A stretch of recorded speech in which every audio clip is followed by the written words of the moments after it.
안녕하세요. 솔리디티로 작성된 스마트 컨트랙트 취약점 분석이라는 주제로 발표를 하게 된 사이버 보안학과 김은성입니다. 이 영상에서 다룰 주제는 스마트 컨트랙트가 무엇인지, 그리고 어떻게 개발하여 실제 네트워크에 배포하고 해당 컨트랙트에 어떤 취약점이 있고 어떻게 해결할 것인지에 대해 유명한 취약점 예제를 통해 알아보고 활용할 여러 툴들에 대해서 소개하겠습니다. 스마트 컨트랙트를 이해하고 취약점의 원리를 이해하고 스마트 컨트랙트 보안의 중요성을 알아가는 것이 목표입니다. 사전에 필요한 것은 블록체인의 기초 지식과 스마트 컨트랙트를 이해하기 위해서 솔리디티 언어 문법에 대한 기초 지식과 메타마스크의 연결이 필요합니다. 저는 스마트 컨트랙트가 무엇인지, 메타마스크 연결과 테스트넷 이해하기, 그리고 오늘 다룰 취약점인 재진입 공격이 무엇인지, 그리고 그 취약점에 대해 분석하고 마지막으로는 이 취약점으로 악의적인 사용자가 어떤 컨트랙트를 배포하여 어떤 부당한 이익을 얻을 수 있는지와 최종 공격 컨트랙트 작성까지 해보도록 하겠습니다. What is a Smart Contract에서는 스마트 컨트랙트가 무엇이고 어떤 장단점이 있길래 어디에서 사용하는지와 컨트랙트 구조에 대해서 알아보겠습니다. 스마트 컨트랙트란 블록체인 위에서 실행되는 자동화된 계약으로 계약 조건이 충족되면 자동으로 실행됩니다. 오늘 실습해볼 코드를 직접 한번 보겠습니다.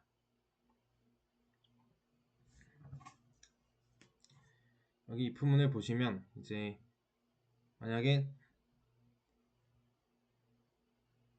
잔액이 어마운트보다 이제 크거나 같다면 실제로 자금을 빼낼 수 있기 때문에 아래 로직들을 모두 수행할 수 있게 됩니다.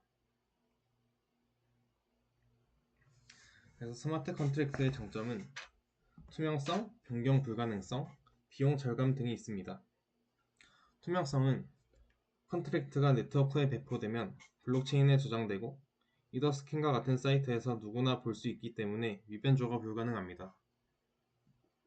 변경 불가능성은 배포 후 계약 코드는 변경할 수 없어 신뢰를 보장하며 따로 중개자가 없기 때문에 비용이 절감되는 등의 다양한 장점이 있습니다.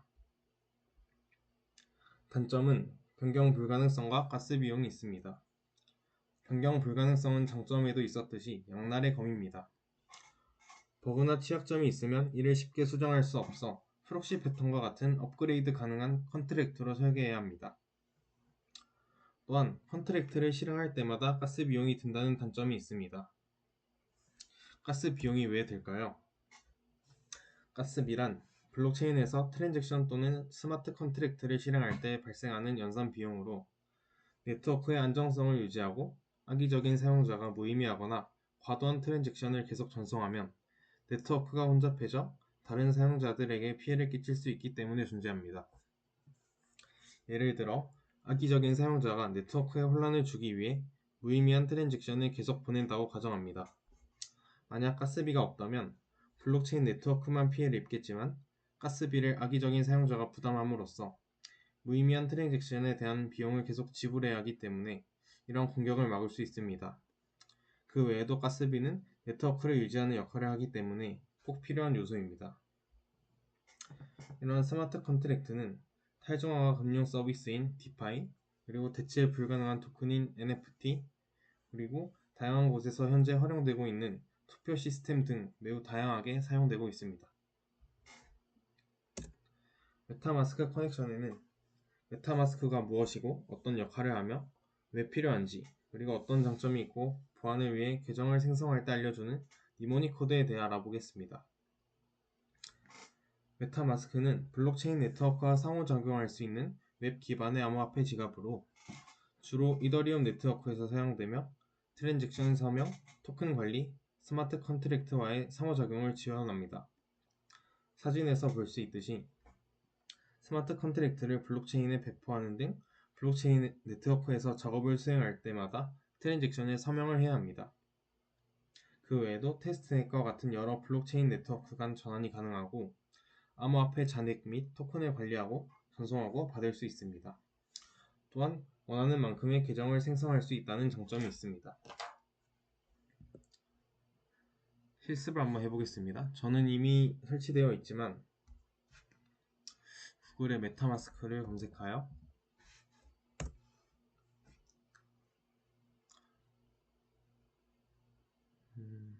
자신의 브라우저에 맞는 메타마스크를 설치하면 됩니다. 이렇게 크롬이나 파이어폭스, 엣지 등 매우 다양합니다. 저는 이렇게 이미 설치되어 있기 때문에 바로 가보도록 하겠습니다.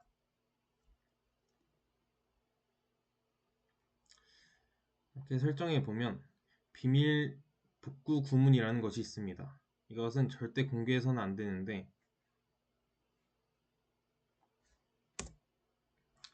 우리는 이것을 니모닉 코드라고 부릅니다. 니모닉 코드는 지갑을 복구하기 위한 12개의 단어라고 합니다. 메타마스크를 설치하고 계정을 생성하면 니모닉 코드를 저장하라고 알림이 뜹니다.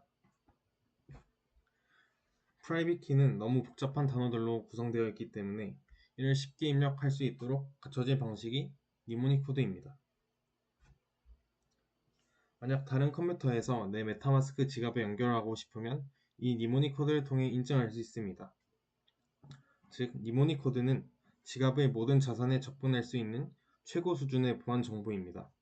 그러므로 절대 잃어버려서는 안 되며 잃어버리면 본인의 자산이 손실될 수 있습니다.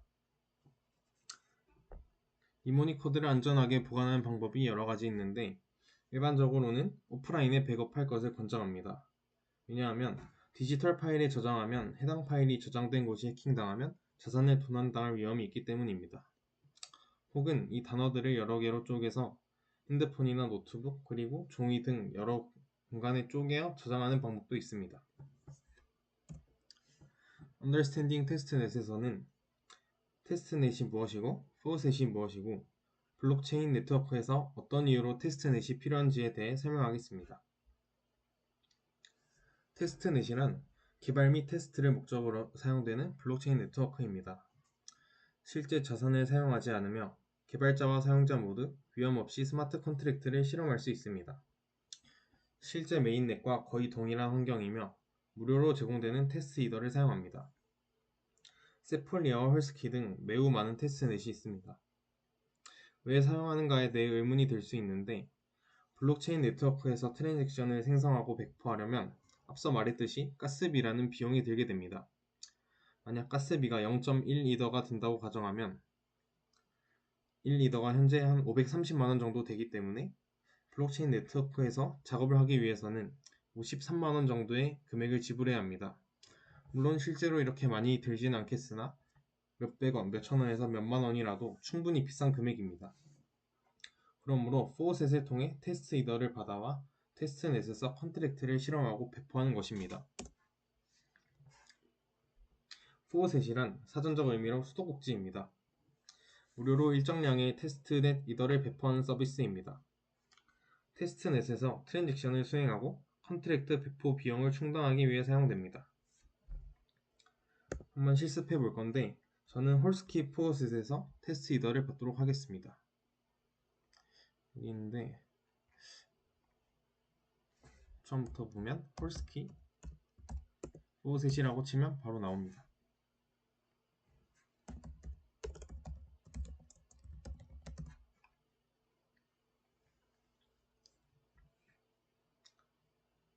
아까 말했듯이 수도꼭지 사진이 있죠. 먼저 캡처로 인증을 하고 이제 여기에 저의 주소를 쓰면 됩니다. 주소는 메타마스크에 들어가서 이렇게 클립보드에 복사할 수 있습니다.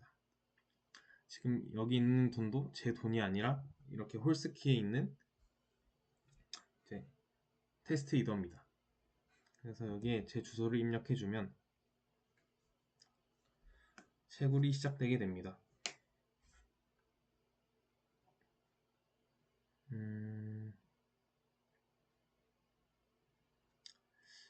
여기서는 조금 더 복잡한 과정을 거쳐야 하기 때문에 구글 클라우드에 가서 이제 받도록 해보겠습니다.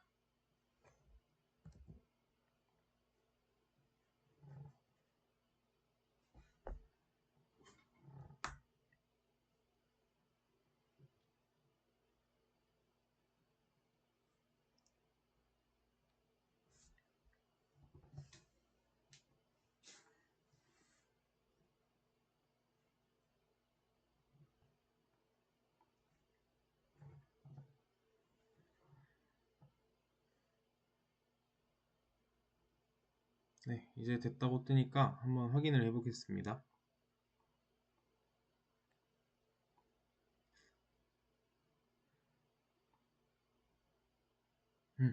저 아까 2600 얼마가 있었는데 지금 5900 얼마로 이제 늘어났죠. 네, 어쨌든 이렇게 이제 방금 여기서 봤듯이 1홀스키 테스트 이더를 받아올 수 있습니다.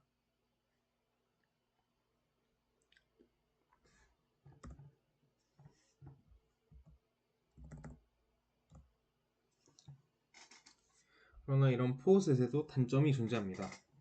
일반적으로 생각해보면 무한정에 가까운 테스트 이더를 받아와 제한 없이 사용하면 좋겠으나 실제로는 이렇게 많이 주지 않습니다.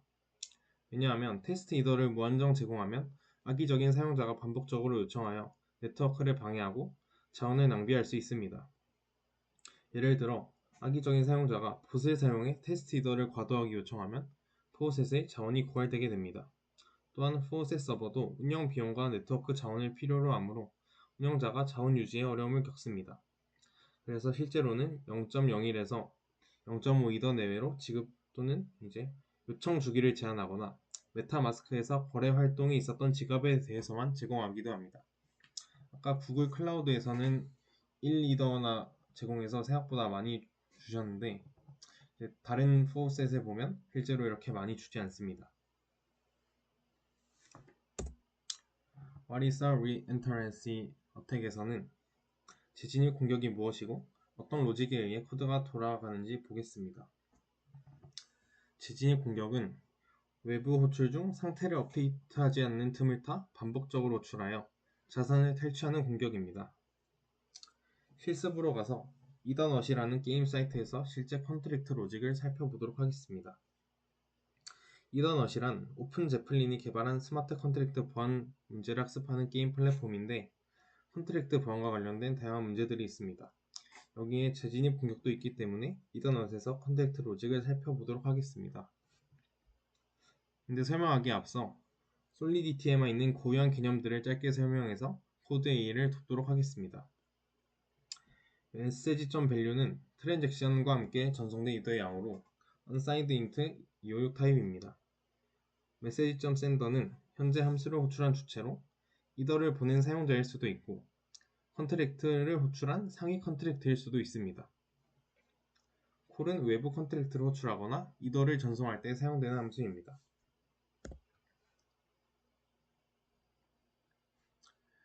이더넛에 있는 이 함수를 제가 VS 코드로 미리 가져와서 각각 주석을 달아 놓았습니다. 먼저 첫 줄에서는 코드에 대한 라이선스 표기가 되어 있습니다. 수업에서도 배웠듯이 MIT 라이선스이기 때문에 누구나 자유롭게 사용 가능합니다. 프라그마 솔리더티 0.6.12는 솔리디티의 컴파일러 버전입니다. 0.6.12 버전 이상에서만 작동하기 때문에 이제 저희는 이 버전을 잘 준수해줘야 하는데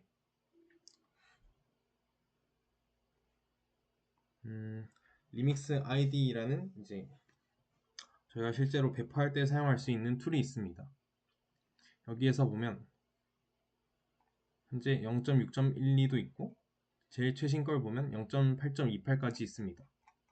가장 예전에는 0.1.1로 시작했습니다.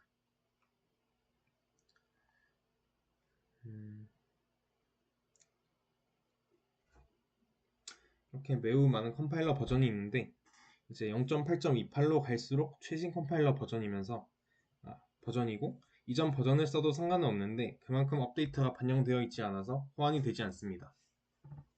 그래서 이런 이제 취약점이 있는 코드들을 공부할 때 이런 예전 버전들을 쓰기도 합니다. 임포트 구문은 오픈 제플린의 세이프 매스 라이브러리를 임포트한 것으로 덧셈, 뺄셈, 곱셈, 나눗셈에서 오버플로우와 언더플로우를 방지합니다. 실제로 오버플로우와 언더플로우를 악용한 보안 취약점 사례도 있습니다. 여기서는 컨트랙트 리인터런스로 이제 컨트랙트를 정의해 놓았고요. Using safe mask for unsigned int 256은 unsigned int 256 타입의 safemath 라이브러리를 적용하여 이제 언더플로우와 오버플로우를 방지합니다. 매핑은 솔리디티에만 있는 특별한 자료 구조인데 키 밸류 구조를 통해 자료를 저장합니다. 데이터를 저장합니다. 어드레스가 키 값이고 unsigned int 256이 여기서는 밸류 값이 되겠습니다. 그래서 여기서는 밸런스가 주소별로 저장된 금액을 관리하게 되며 퍼블릭이므로 누구나 잔액을 관리할 수 있습니다. 잔액을 확인할 수 있습니다. donate 함수는 payable로 선언되어 있기 때문에 이더를 받아올 수 있는 함수입니다. 일반적으로 이렇게 withdraw 같은 payable이 선언되지 않은 함수는 이더를 받아올 수 없습니다. 이 donate 함수를 보면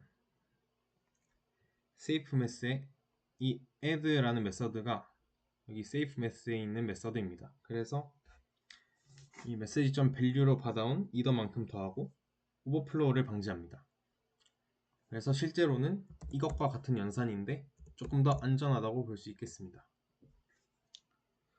밸런스업 함수는 이제 view라고 선언되어 있는데 이러한 함수는 블록체인의 상태를 변경하지 않고 읽기만 수행합니다.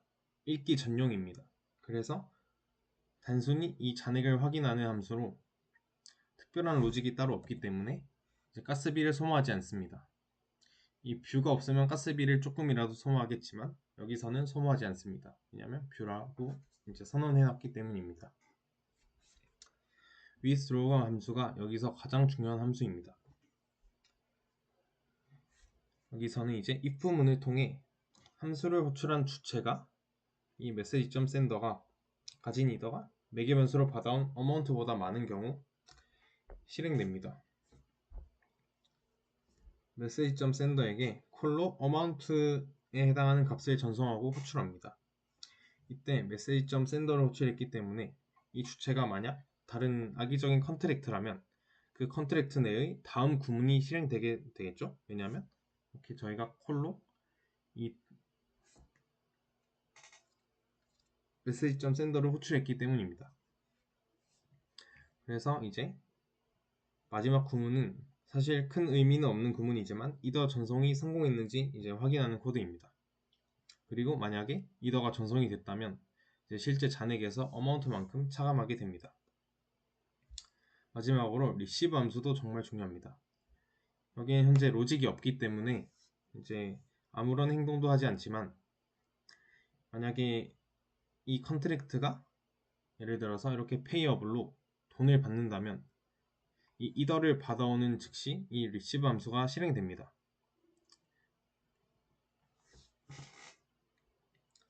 이렇게만 보면 단순히 보낼 양이 잔액보다 적으면 메시지 샌더에게 보내고 그만큼 밸런스를 차감하는 함수라고 생각할 수 있습니다. 그러나 여기에는 이제 어떤 취약점이 있는지 저희가 함께 알아보겠습니다.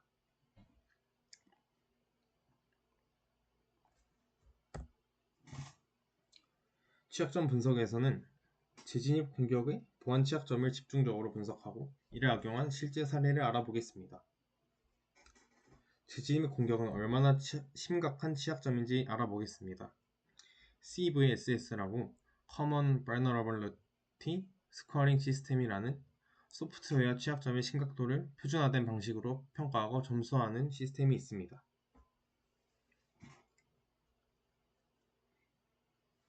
재진입 공격은 여기서 가장 높은 등급인 크리티컬로 분류될 정도로 파급력이 매우 강한 취약점입니다.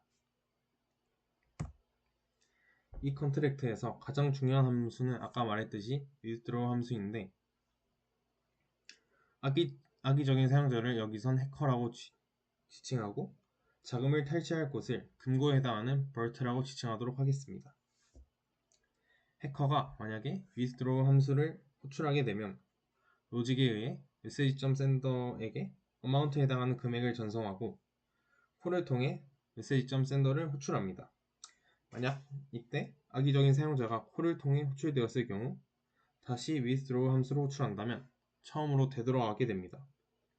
그래서 맨 처음에 withdraw 함수를 호출하고 콜을 통해 다시 이 해커가 다시 withdraw 함수를 호출하고 이때는 자금이 탈취되는 코드가 들어있기 때문에 마지막에 이 잔액에서 어마운트만큼 빼지 않고 계속 이 두 개를 돌아가게 됩니다. 그러면 이걸 빼지 않은 상황에서 withdraw 함수를 호출했기 때문에 이 if문은 이제 여기가 실행되지 않은 상황이므로 계속 if문을 통과할 것이고 계속 여기서 돈이 탈취되고 여기선 계속 withdraw 함수가 실행되게 되겠죠.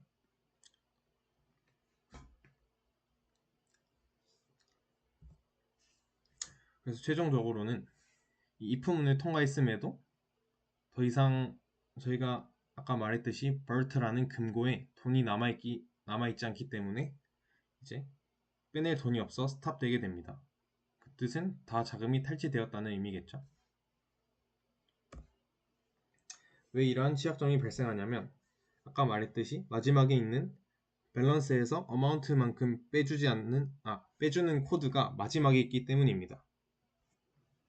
돈을 보냈으면 금고에서 돈이 차감되어야 하는데 컨트랙트는 로직으로 이러한 순서가 진행되기 때문에 이 경우 금고에서 돈이 차감되기 전에 다시 진입하여 실제로는 돈이 빠져나갔음에도 밸런스라는 주소에서 돈을 차감하지 않아 if문을 계속 통과할 수 있습니다.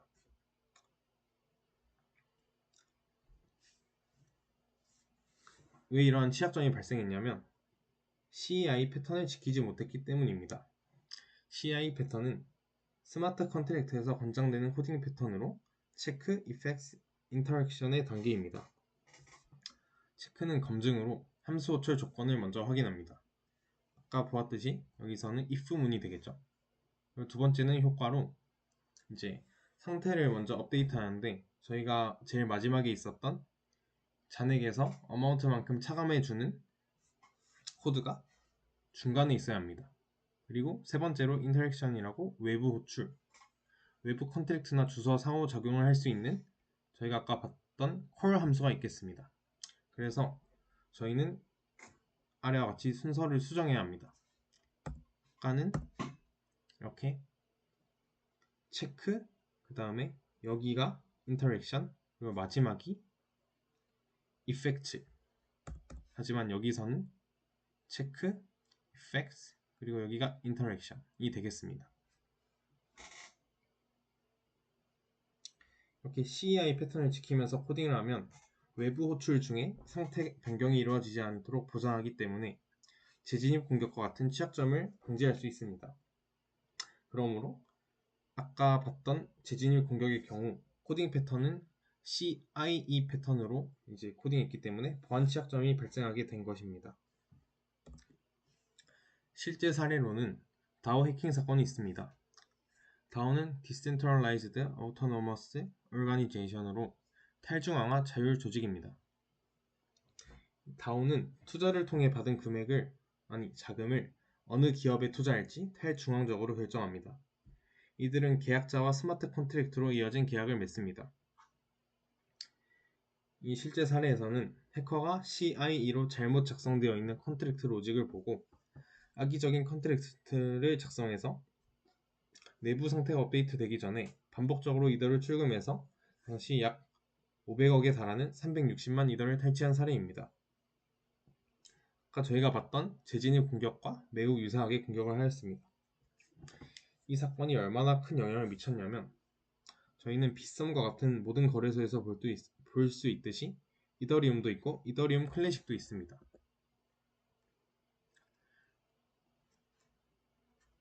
이더리움 클래식을 모르시는 분도 있을 수 있기 때문에 한번 쳐보겠습니다. 이제 이렇게 주식시장에도 다 뜨죠. 이더리움도 마찬가지로 이렇게 뜹니다.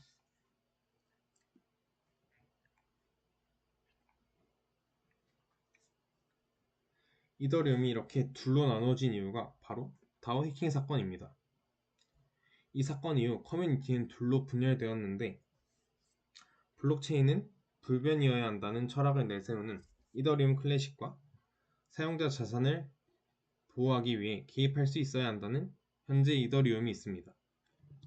블록체인에는 하드포크라는 방식이 있는데 하드포크는 어떠한 상태가 되기 전에 체인 상태로 되돌아가는 방식입니다.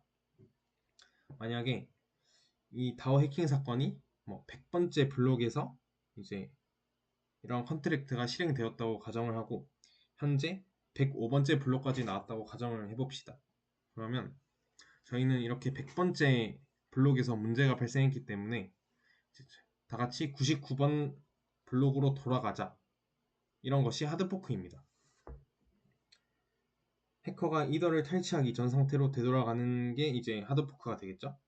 이더리움 클래식은 이러한 경우에도 불변해야 한다, 예외는 없어야 한다고 주장했기 때문에 이제 이더리움과 이더리움 클래식을 이제 지지하는 사람들이 이제 계속 논쟁을 하다가 결국 하드포크를 진행하고 체인을 두 개로 나누는 이제 상황이 발생했습니다. 그래서 원래는 하나였으나 이제는 두 개로 갈라져서 각각 독립적인 블록체인이 된 것이죠.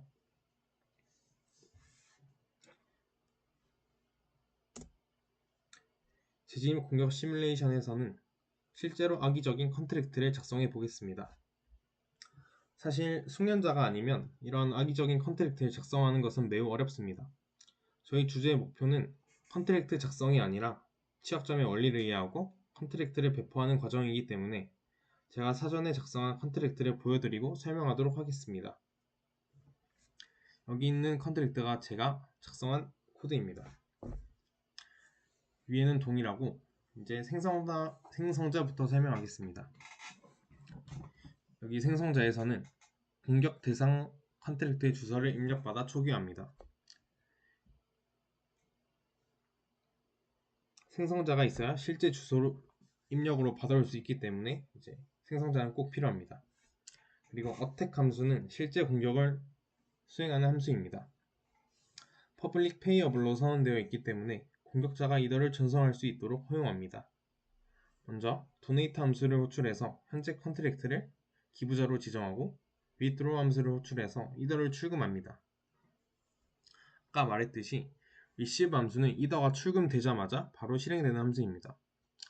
이 receive 함수는 컨트랙트가 이더를 받으면 실행돼서 이더를 받는 순간 이 안에 있는 로직이 실행되는데 아까는 아무런 로직도 없었는데 이번에는 withdraw라는 함수를 재호출해서 재짐이 공격하는 코드를 이제 넣어 보았습니다.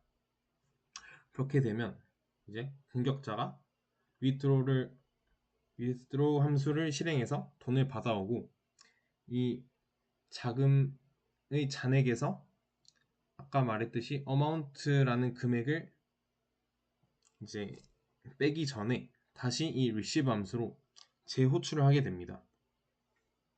그래서 이제 저희가 실습을 한번 해보겠습니다.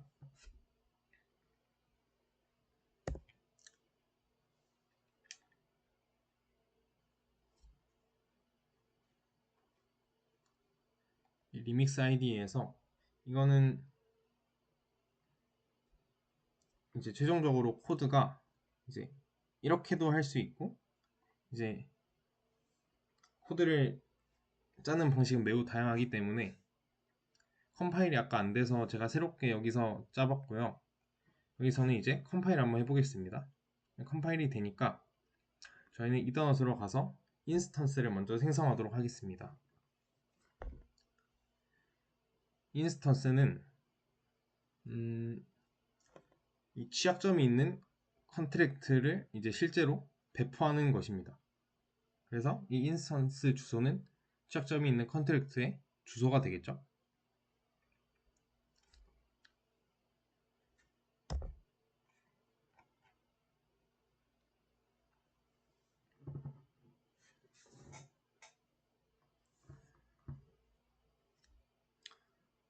트랜잭션이 컨펌 되었고 여기서 저희가 인스턴스를 배포했기 때문에 실제로 이러한 인스턴스 주소가 생겼습니다. 이더스캔은 이제 이런 배포된 주소들이 실제로 있는가 확인할 수 있는데 아까 주소를 복사했으니까 한번 붙여 넣어보면 여기 실제로 저희는 아무 행동도 하지 않았을 뿐이지 이제 배포되어 있다는 걸 확인할 수 있습니다. 다시 리믹스 아이디로 돌아와서 저희는 공격 컨트랙트라가 컴파일 해놨으니까 이제 실제 함수를 실행해 보겠습니다. 여기에 아까 말했듯이 이 생성자에서 공격 대상 컨트랙트의 주소를 입력받기 때문에 이 공격 대상의 주소가 여기 이더넷에서는 이 인스턴스 주소가 되겠습니다. 그래서 이 주소를 그대로 복붙을 해서 여기 타겟 주소에 넣어주어서 이렇게 디플로이를 하게 되면 이렇게 컨펌하라고 메시지가 뜹니다. 그래서 컨펌을 해주면 현재 여기 배포된 컨택트가 하나도 없는데 만약 성공적으로 될 경우 배포가 되겠습니다. 컨펌 되었으니까 이제 저희는 이게 이제 저희가 배포한 컨트랙트고 이렇게 컨트랙트 주소를 복사해서 마찬가지로 이더 스캔해서 확인을 해보면 네, 여기도 똑같이 컨트랙트가 배포되었음을 알 수 있습니다. 이더 스캔은 이제 저희가 테스트넷으로 했음에도 이제 모두 볼 수 있습니다. 그래서 여기서 withdraw를 하면 이제 실제로 컨펌이 되겠죠?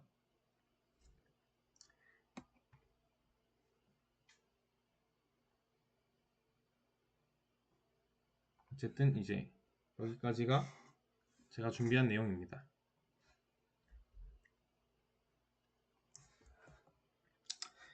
요약하면 저희는 오늘 스마트 컨트랙트가 무엇이고 어떻게 작동하는지 알아보았고 왜 취약점이 발생했는지 알아보았고 취약점이 발생했을 때 어떻게 공격 컨트랙트를 작성하고 배포하는지 그리고 컨트랙트 보안이 왜 중요한지 알아보았습니다.